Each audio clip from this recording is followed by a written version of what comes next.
जितनी स्विट्जरलैंड की total population है उससे ज्यादा इंडिया इंजीनियर्स प्रोड्यूस कर देता है। उसके बाद भी रिसर्च एंड इनोवेशन में स्विट्जरलैंड नंबर 1 पे है। इंडिपेंडेंस के बाद से रिपब्लिक ऑफ इंडिया ने 0 नोबेल लॉरियट्स प्रोड्यूस किए इन साइंस। यूएसए ने 100+ कर दिए। ASER की रिपोर्ट के हिसाब से 83% एजुकेटेड इंडियंस एम्प्लॉयबल ही नहीं है।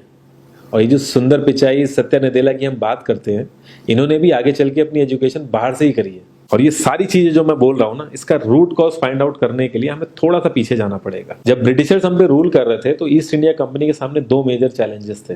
एक कम्युनिकेशन विद इंडियन, दूसरा वर्कर्स और क्लर्क्स की बहुत जरूरत थी उन्हें। फिर थॉमस बेविंगटन मैकॉय ने हमें इंग्लिश एजुकेशन एक्ट ऑफ 1835 दिया, जिससे उनके दोनों पर्पस पूरे हुए। पहला, उनको बंदे चाहिए थे जो चुपचाप डेस्क पे बैठे, अपना काम करें, क्वेश्चंस ना करें और ज्यादा क्रिएटिव ना हो। Second, communication in English. English सबसे ज्यादा बोले जाने वाली लैंग्वेज नहीं है, उसके बाद भी इंग्लिश एक लैंग्वेज की बजाय एक क्लास बन गया इंडिया में। रशिया, चाइना, फ्रांस, ये सब जगह इतना ऑब्सेशन नहीं है इंग्लिश को लेके जितना इंडिया में है। पुअर कम्युनिकेशन बोला जाता है अगर आपकी इंग्लिश अच्छी नहीं है, जबकि इंग्लिश ना आने का मतलब है कि आपको कोई और लैंग्वेज आती है। 5 साल पुराना iOS भी आज की डेट में आउटडेटेड माना जाता है। लेकिन इतनी इंपॉर्टेंट चीज हमारा एजुकेशन सिस्टम आज भी बस थोड़े से चेंजेस के साथ ऐसे ही चल रहा है। हमारे एजुकेशन सिस्टम में रटने का कंपटीशन होता है, जो ज्यादा रट लेता है उसके ज्यादा मार्क्स आते हैं।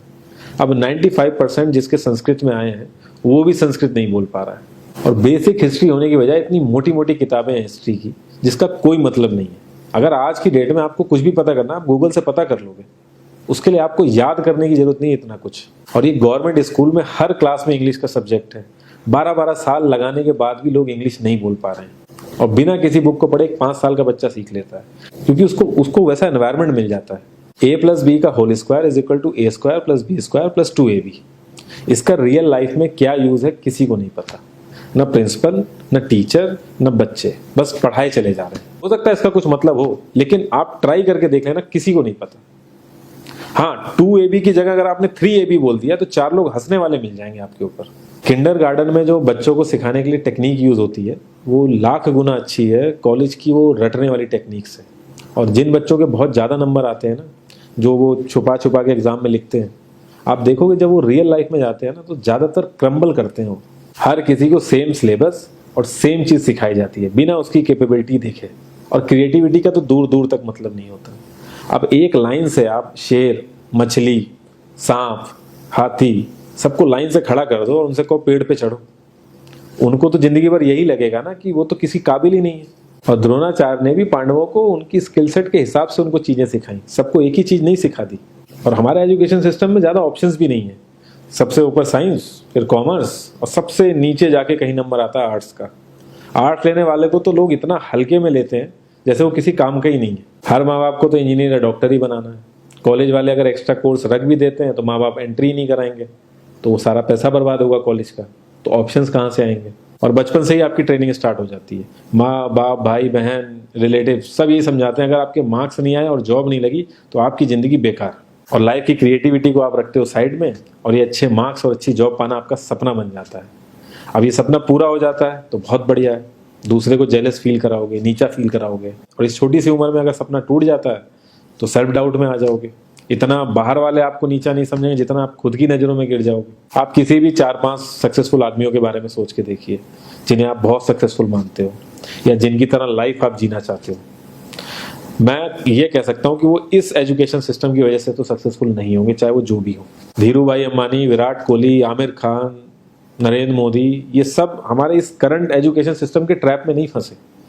इन्होंने खुद सीखा, खुद एजुकेट हुए और खुद आगे बढ़े। किसी कंपनी के सीईओ को अगर ये कहा जाए कि आप अपनी कंपनी के सारे डिपार्टमेंट में इंटरव्यू दीजिए, तो कोई गारंटी नहीं है कि वो सारे डिपार्टमेंट के इंटरव्यू निकाल लेगा।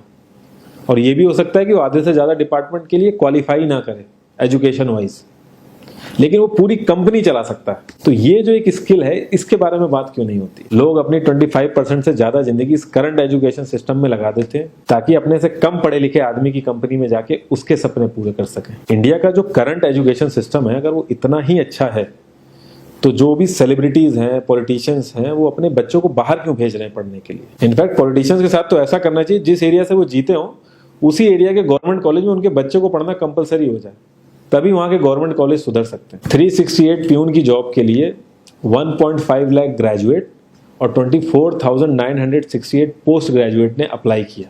मैं IAS PCS की तो बात नहीं करता हूँ, वो तो एक पैशन की बात होती है, लेकिन कुछ लोग 5-5, 6-6 साल से तैयारी कर रहे हैं कि कोई भी गवर्नमेंट जॉब मिल जाए उन्हें।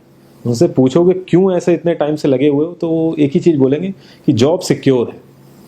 मतलब आप काम नहीं भी करोगे तो आपको निकाला नहीं जाएगा।